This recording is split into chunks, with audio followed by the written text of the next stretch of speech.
le climat de Paris dans les prochaines années, il va ressembler à celui d'une ville comme Séville en Espagne, avec la probabilité de pic de chaleur à 50 degrés. 50 degrés sur le territoire parisien. 50 degrés sur le territoire parisien, peut-être pour donner une idée de l'accélération du changement climatique qui percute vraiment Paris. On a déjà eu en 2019 42 degrés 6. Là, on s'attend à des pics de chaleur à 50 degrés avec l'augmentation des canicules qui sont vraiment le défi numéro 1 pour Paris et pour les habitants de Paris et pour les infrastructures de Paris. 50 degrés sur le territoire parisien, il faut se rendre compte de ce que ça veut dire en termes d'impact environnemental, en termes d'impact sanitaire. On a eu l'occasion, pendant les derniers étés, de constater un peu ce que ça voulait dire concrètement.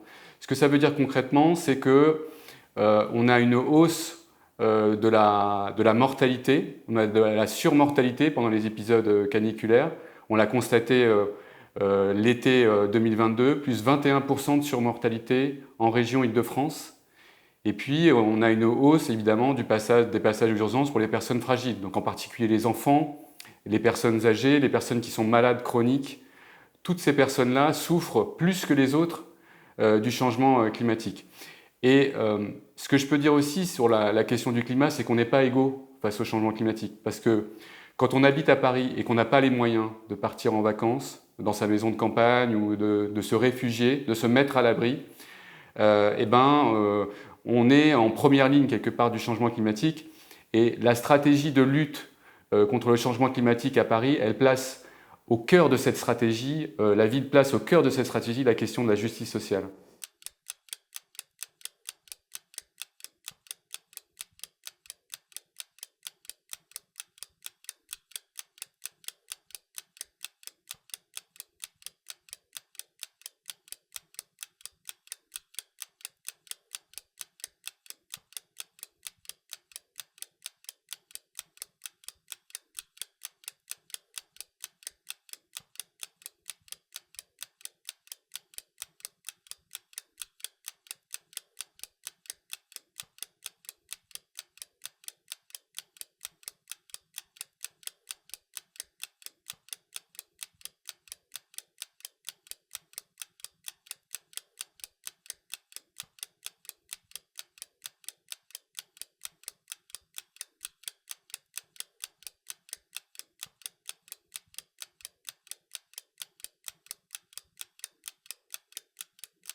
Pour faire baisser la température à Paris, les arbres sont nos meilleurs alliés, ce sont des climatiseurs naturels. À Paris, ce qu'il faut savoir, c'est qu'il y a déjà 500 000 arbres. Il y a 300 000 arbres dans les bois et 200 000 arbres dans les rues de Paris. Dans les deux bois, donc le bois de Boulogne et le bois de Vincennes. On a prévu de planter d'ici 2026 170 000 arbres, dont un certain nombre dans les rues parisiennes, à la place des places de stationnement. C'est-à-dire qu'on va retirer des places pour la voiture et on va planter des arbres. Et donc, ces places vont être désimperméabilisées, c'est-à-dire qu'on va enlever le bitume, on va enlever l'asphalte, parce que le problème de l'asphalte, c'est qu'il emmagasine la chaleur et il la restitue la nuit. Et la nuit, c'est le moment où les organismes récupèrent, c'est le moment où, quand on dort, on peut reposer son corps, etc. Donc c'est très dangereux pour la santé. Donc notre objectif, c'est de désimperméabiliser à peu près 40% du territoire parisien d'ici 2050. C'est un objectif qui est atteignable. Il faudra évidemment, au-delà des places de stationnement, aller beaucoup plus accélérer sur cette politique de désimperméabilisation, mais on l'a déjà fait à plusieurs reprises. Par exemple, sur le parcours du tramway à Paris, vous avez des lieux qui sont enherbés et qui nous permettent d'infiltrer les eaux de pluie, de faire que Paris soit vraiment une ville éponge et d'arroser, j'allais dire, naturellement la végétation et notamment tous les arbres qu'on va planter. Donc ça, c'est une grande mesure. Donc ça, la plantation d'arbres et le fait qu'on enlève le bitume et l'asphalte à Paris, c'est une chose très importante. Et puis, troisième volet de cette politique, c'est l'adaptation des bâtiments. Donc c'est tout ce qu'on a évoqué, c'est-à-dire on va isoler les toits, isoler les murs qui sont sur les côtés, isoler les murs arrière. Parfois, on va passer par l'intérieur, mais on va éviter dans la mesure du possible, parce que la meilleure isolation, c'est celle qui se fait par l'extérieur. Mais à Paris, c'est une très belle ville dont il faut conserver l'esthétique. On va essayer d'aménager les choses pour y arriver. Et puis, On va lutter contre la climatisation. Ça, c'est un point qui est très important. Avec notre réseau de froid. Donc notre réseau de froid, c'est le plus important réseau de froid européen et bientôt ce sera le plus grand, je pense, mondial, parce qu'on va tripler sa longueur. On va essayer de raccorder prioritairement les hôpitaux parisiens, voilà, pour avoir une infrastructure qui rend Paris très résiliente.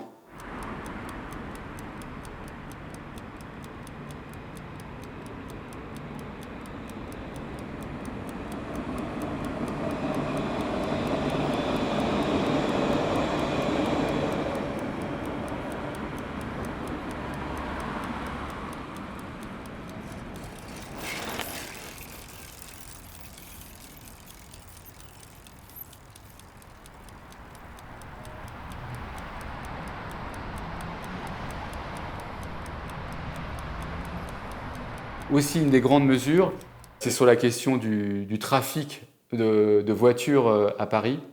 Ce qu'il faut savoir, c'est que c'est une des politiques sur lesquelles la ville de Paris a été pionnière. Depuis 10 ans, on a fait baisser le trafic routier de 40% et on a fait baisser la pollution de 40%. C'est-à-dire que la qualité de l'air s'est améliorée considérablement avec tous les effets positifs et on va continuer à accélérer dans cette direction. On a des milliers de kilomètres, des centaines de kilomètres de pistes cyclables qui vont s'ouvrir encore à Paris. Et il y a des grandes avenues comme la rue de Rivoli qui sont maintenant complètement cyclables et on va continuer à aller dans cette direction. On veut transformer aussi nos autoroutes urbaines, donc le boulevard périphérique, avec des voies qui vont être dédiées au covoiturage, que les gens... le drame, je dirais, c'est d'avoir des véhicules qui circulent avec une seule personne à bord. Donc il faut qu'on encourage le fait de partager son véhicule. Et on va continuer à avancer dans cette direction pour faire encore baisser la pollution. Le seul polluant de l'air qui augmente, c'est un polluant qui est lié au climat, c'est l'ozone. Parce que quand il fait très chaud et que vous avez du trafic routier, vous avez des pics de pollution à l'ozone. Et il y a de plus en plus de canicules et donc on voit que cette pollution augmente. Et pour les gens en particulier qui vivent le long de ces grands axes, qui sont parmi les plus pauvres de Paris et qui sont encore surexposés, à Paris il y a à peu près 20 000 personnes qui sont surexposées à la pollution de l'air aux abords du périphérique. Pour ces gens-là, il faut vraiment qu'on continue notre lutte contre la pollution de l'air, faire baisser le trafic, développer les transports en commun, permettre à ceux qui n'ont pas accès à un véhicule propre de pouvoir changer leur véhicule. Donc ça, c'est toute la politique de la ville que nous faisons avec d'autres collectivités, mais on va continuer à avancer dans cette direction. C'est un peu ça, avec la question de la réduction des inégalités sociales et environnementales qui fait le fil rouge du plan de lutte parisien contre le changement climatique.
Un tiers des projets d'isolation de nos immeubles, que ce soit pour la pose de volets, que ce soit pour l'isolation par l'extérieur, l'isolation des toits, la ventilation aussi sur les immeubles, un tiers de notre projet est pour l'instant freiné ou stoppé par les services de l'État, pour des raisons esthétiques, pour des raisons patrimoniales.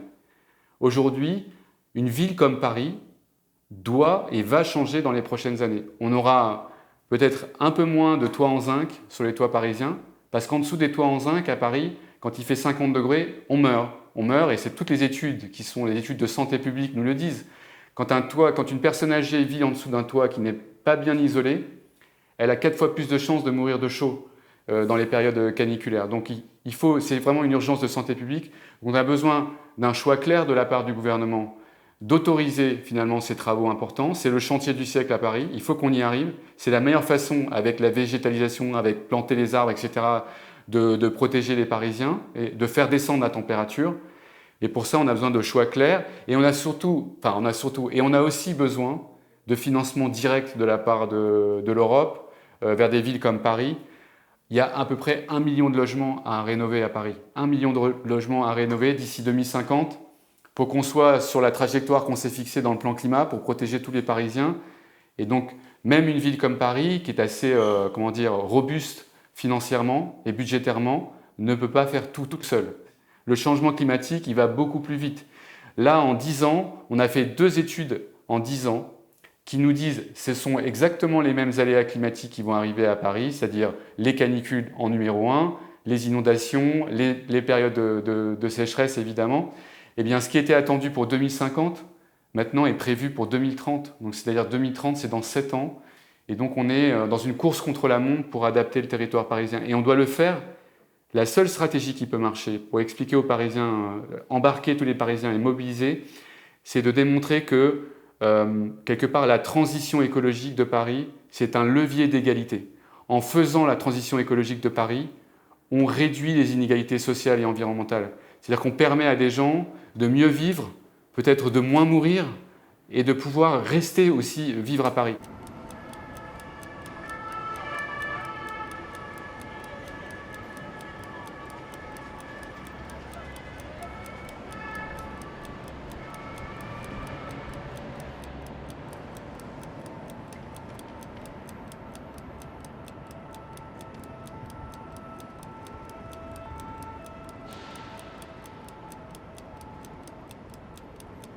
Alors moi, je trouve qu'il y a eu un basculement en fait, quand les derniers étés qui ont été très chauds à Paris, même si parfois c'est un peu moins chaud que le reste du pays en France, mais il y a vraiment un basculement parce que les Parisiens, là pour le coup, ont ressenti dans leur chair ce que c'était que le changement climatique, y compris en termes de pollution de l'air, qui est une préoccupation vraiment fondamentale chez les Parisiens. On étouffe à Paris et il y a souvent, avec les vagues caniculaires, il y a souvent des pics de pollution à l'ozone.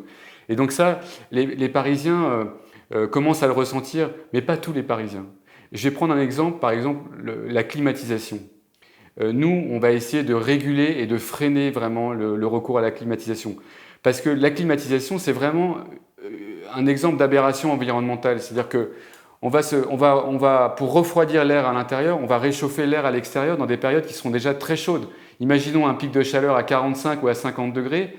Si tous ceux qui veulent s'équiper en climatisation le faisaient, on aurait plus 3 degrés sur le territoire parisien. Donc dans des périodes où il fait déjà 45, 46, 47, donc avec des consommations d'énergie, etc.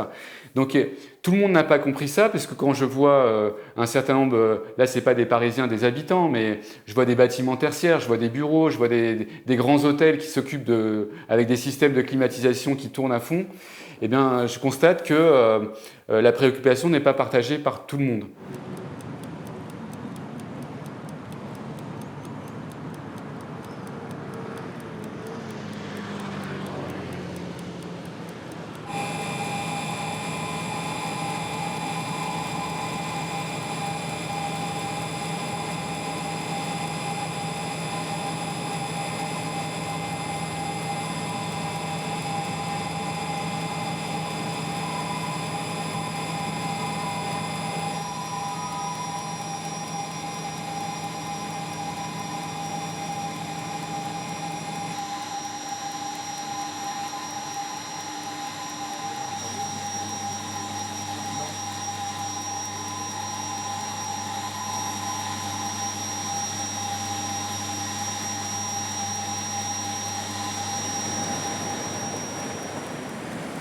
Moi, j'essaie d'avoir un discours réaliste. D'ailleurs, notre stratégie de lutte contre le changement climatique, elle s'appuie sur un scénario moyen du GIEC. À Paris, on a déjà franchi la barre des plus 2,3 degrés par rapport aux plus 1,7 degrés au niveau français. Donc, ce que j'essaie d'expliquer aux Parisiens, et en tout cas ce qu'essaie de faire la ville, c'est de faire comprendre que des pics de chaleur à 50 degrés sont probables, alors que le territoire parisien s'est réchauffé de seulement plus 2,3 degrés. si on arrivait à la fin du siècle sur un réchauffement à Paris de plus 5, plus 6 degrés, les conséquences seraient incalculables. On rentrerait dans un scénario d'emballement climatique. Et donc, ce qu'on peut promettre, c'est qu'en continuant à lutter contre le changement climatique, on aura encore le temps, après 2050, de pouvoir s'adapter. On va gagner du temps pour pouvoir s'adapter. On va le faire d'ici 2050, mais sinon le changement climatique ira tellement vite, et ça c'est quelqu'un comme Jean Jouzel qui le dit, si on continue à émettre du gaz à effet de serre, y compris sur le territoire parisien, le changement climatique après 2050 ira tellement vite que l'espèce humaine n'aura pas le temps de s'adapter. On ne pourra pas adapter toutes nos infrastructures, protéger les habitants, etc. Donc j'essaie de tenir un discours qui est un discours rationnel, de mobilisation, et d'embarquer tout le monde. Je me souviens d'une discussion avec un responsable d'une grande chaîne hôtelière à Paris, un très grand responsable, qui me parlait d'écologie punitive. Je lui ai répondu, ce qui est punitif à Paris, ce sont les futurs pics de chaleur à 50 degrés, qui vont frapper d'abord les gens qui ont des conditions de vie très, très modestes. C'est ça qui est punitif. Ce n'est pas le problème que pour avoir moins d'émissions de gaz à effet de serre, finalement on est rendu la rue de Rivoli cyclable, et ça empêche effectivement, ça retarde un petit peu les taxis qui arrivent pour ces touristes. Ça, c'est pas punitif parce qu'il n'y aura aucun touriste qui viendra à Paris quand il fera 50 degrés à Paris.